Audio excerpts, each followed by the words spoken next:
मुझे मगरबी कलीसिया के हिस्से की बड़ी फ़िक्र है क्योंकि वो शायद हकीकी नहीं हैं।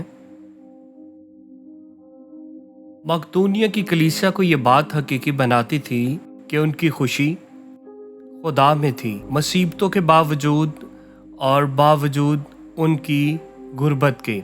अगर आप ये समझते हैं कि खुदा में खुश होने के लिए पहले आपका कैंसर ठीक होना चाहिए तो आप मसीही नहीं हैं।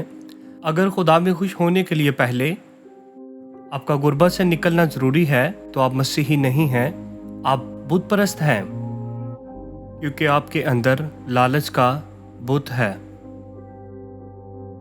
वो जानते थे कि उनके गुनाह माफ़ कर दिए गए थे, वो जहन्नम से बचा लिए गए थे, वो खुदा की रफ़ाकत में लाए गए थे, उनसे कामिल और अबदी खुशी का वादा किया गया था। उन्होंने खुदा के फजल का तजर्बा किया था, वो खुदा की रफ़ाकत को जानते थे, उन्होंने देखा और उसकी पाकीज़गी और मोहब्बत का जलाल चखा, और उनकी खुशी किसी भी मुसीबत या किसी दूसरी खुशखबरी या गुर्बत से मुतासिर नहीं होती थी, क्योंकि उनके पास हकीकी आज़ादी थी जो गैर मामूली थी।